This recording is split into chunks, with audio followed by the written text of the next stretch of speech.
Splatoon, one of Nintendo's successful new IPs and a game that changed my perspective of shooters. This game has changed my life in many ways, how they took a shooter and did what no other shooter did.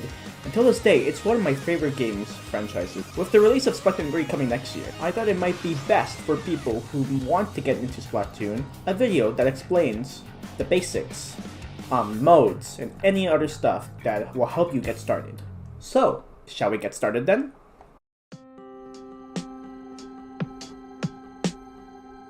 Splatoon is a third-person shooter that these squid-like creatures called Inklings battle it out with a chaotic 4v4 ink battle. Inklings have a lot of style and fashion with their clothing, to fresh from outright creepy. Their origins are pretty interesting. Inklings come from a time when the humans are extinct, when humans were non-stop fighting that will lead to their destruction, and Inklings were born when the Earth brought more life. I won't be talking about the whole lore of Splatoon, because it would be a 2-hour video if I did explain everything so I will link a video that explains the whole lore of Splatoon, if you're interested in that. Anyways, you're here to learn about the game, right? So, let us go into the basic controls of Splatoon.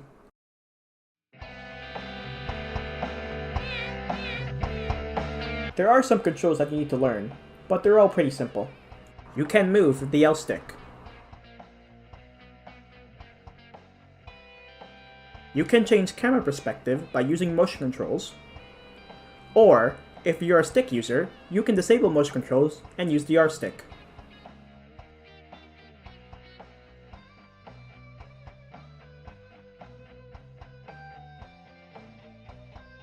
Pressing the B button will make you jump. To shoot ink, press the ZR button. Pressing the ZL button will let you swim in ink that you covered. You can pop up and sneak attack people with this move.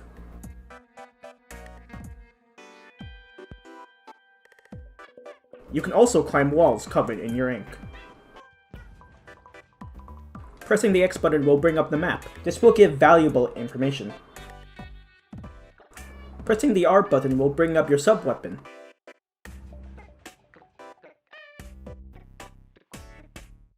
And pressing the R stick will activate your special. I will explain these two later.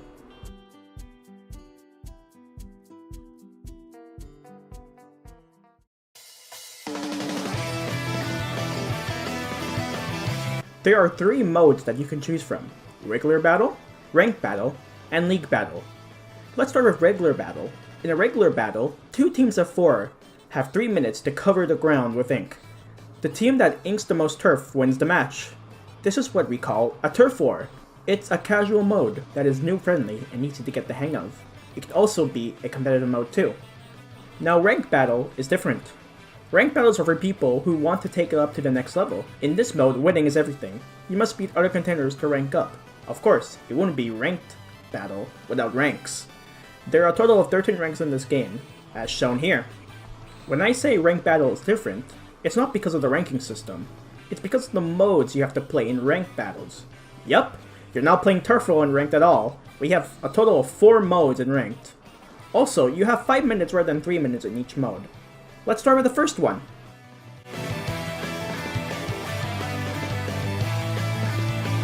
In this mode, 2 teams will battle to take control of 1 or 2 areas with ink. These are called splat zones. You can tell how much you've inked by looking at the control indicator right here. Once you claim the zone, your team's timer, right there, will start counting down. You and your team must defend the point as much as you can. If it reaches 0, you win the match. If you lose control of the zones, your timer will stop, and your enemy's timer will start counting down, and it's your job to take back the zone.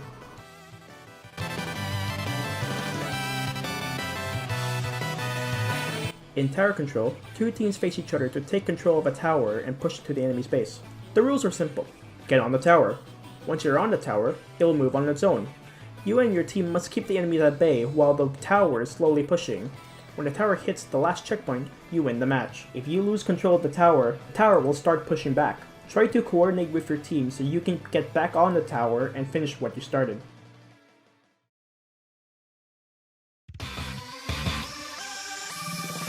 In this mode, 2 teams race to the middle for the Rainmaker. The Rainmaker is this fish object, and it is guarded by a bubble shield. The way you break it is by shooting ink at it. If it explodes, you and your team must bring the Rainmaker to the slope object thing on the enemy spawn. Only one person can hold the Rainmaker. If one of your teammates are holding the Rainmaker, your job is to protect them at all costs as they make their way to their spawn. If someone dies with the Rainmaker, it will stay where the person got splatted. After some time has passed, it will return back to the middle. The first team that brings the Rainmaker to the enemy spawn will win the match.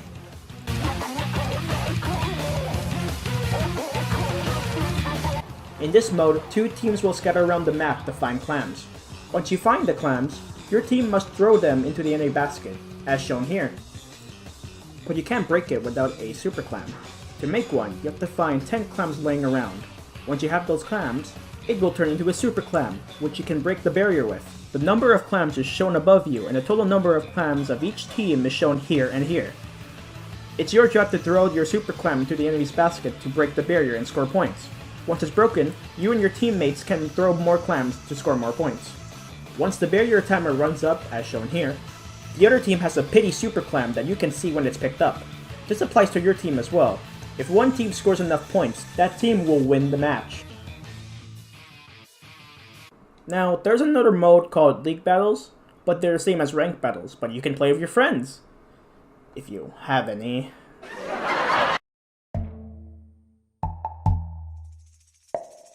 Well, since I told you all the modes, you also need weapons. There are a bunch of weapons that you can choose from. I will explain them here, starting off with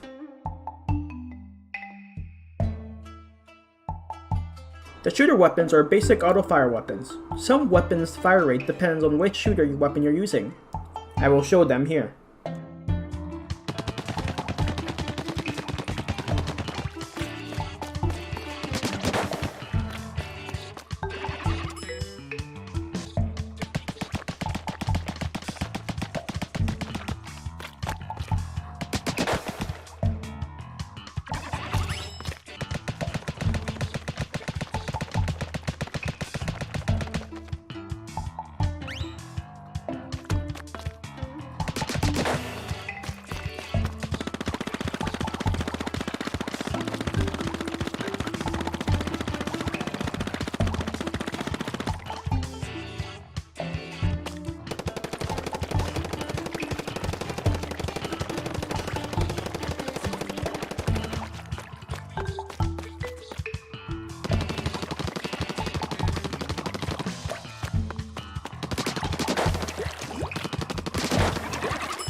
Blasters are in the roller category, but they act way differently than shooters do. They explode after a certain time. Here are some examples.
Rollers are like those paint rollers in real life, but they're way bigger. Rollers can cover up the map with ink well, and you can swing your roller to throw ink. Most of the rollers are the same, but here are the key differences.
Brushes are in the roller category, but has a totally different style of playing. Brushes are fast weapons. For now, we only have 2 kinds of brushes.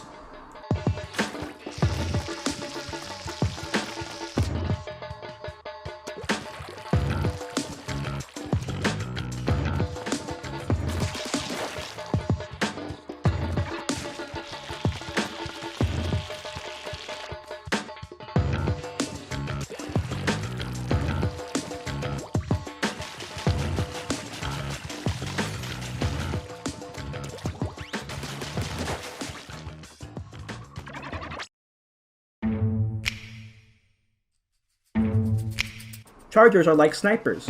They can't cover the map with ink that well, but they are good with splatting people. Chargers need to be at full charge to get the full range. Some chargers have different ranges at full charge. Here are some examples.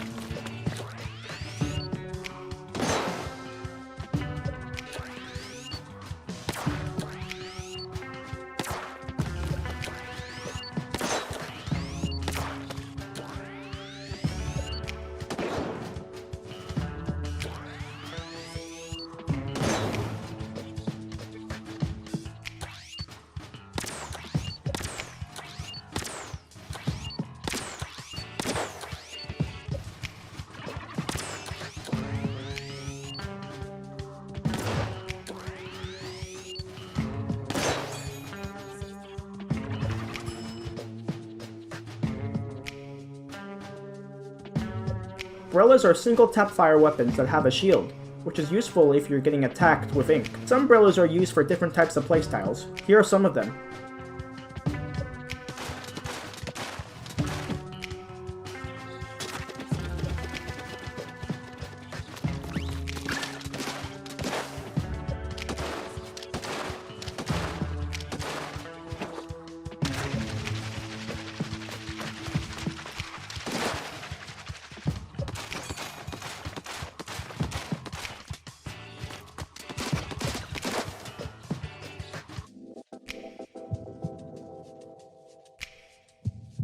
Sloshers are buckets. They can throw ink at their opponent and ink the map well. Some of the sloshers are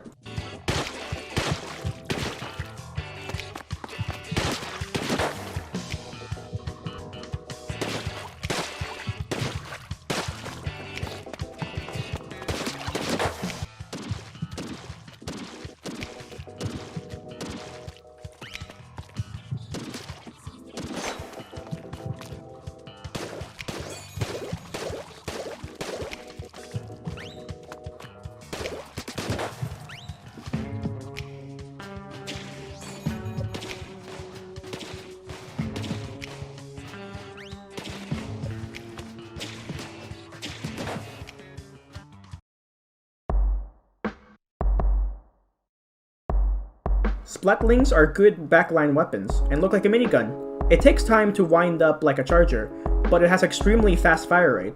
All Splatlings come with different styles depending on which one you like. For example,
Dualies are like shooters, but you hold two guns and can roll.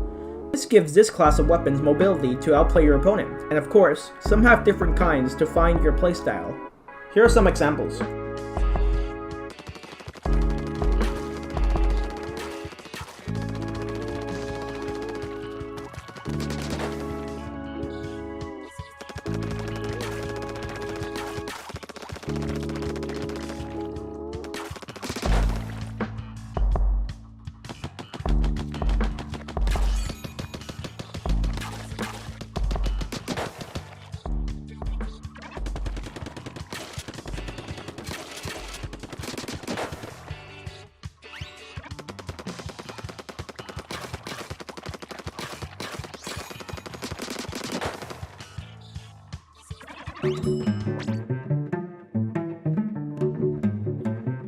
Weapons are not the only thing you can use during a battle.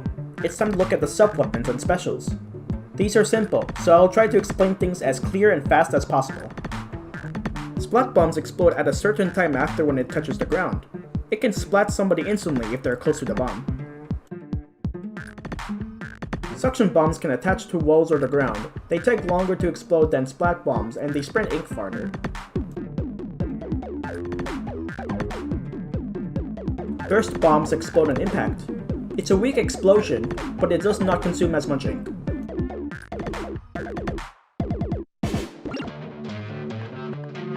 Curling bombs move in a straight line before it explodes. Auto bombs seek out opponents. When it approaches an opponent, it explodes.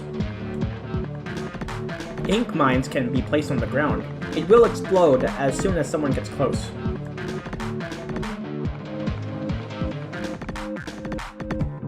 Toxic mist can make opponents move slower and reduce their ink.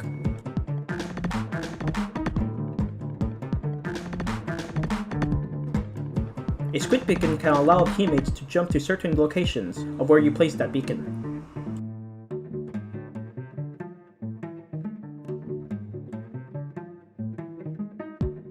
A splash wall will create a wall of ink that blocks enemy intrusion and attacks.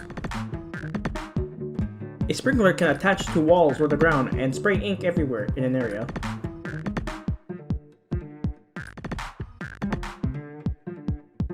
Point sensors can mark opponents of where it's thrown. This can also be revealed to your teammates as well. A fizzy bomb gets stronger when you shake your controller, move your stick, or mash the buttons. A torpedo can detect enemies when it's thrown and will seek them down.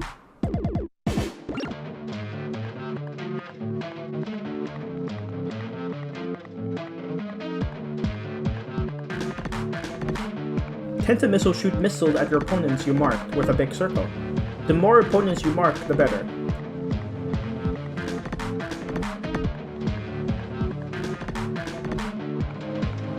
Stingray can blast through walls and objects, but it's hard changing directions quickly when firing.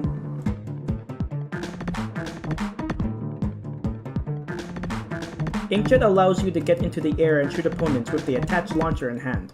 After a few seconds, you will return to the place you activated the inkjet. Splashdown makes you charge up mid-air, then slam down at your opponent. It can also be used for super jumps. Ink Armor grants you and your team armor that nullify damage from an attack.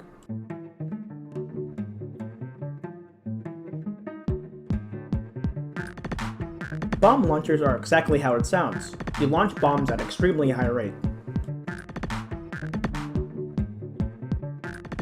This can also be applied for suction bombs,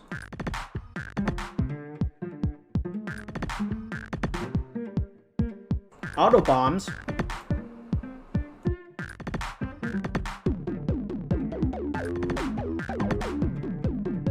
and burst bombs.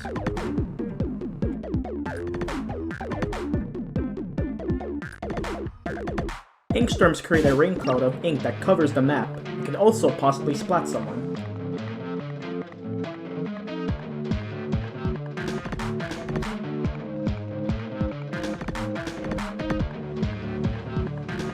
A baller protects you from a certain amount of damage. You can also explode it.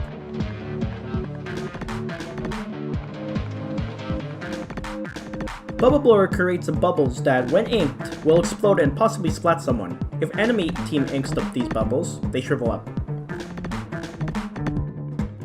Booyah bombs give explosive power, and when you say booyah, it can reduce the time it has to build up that power.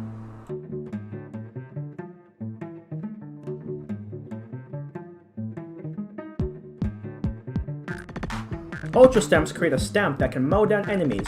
You can also throw the stamp.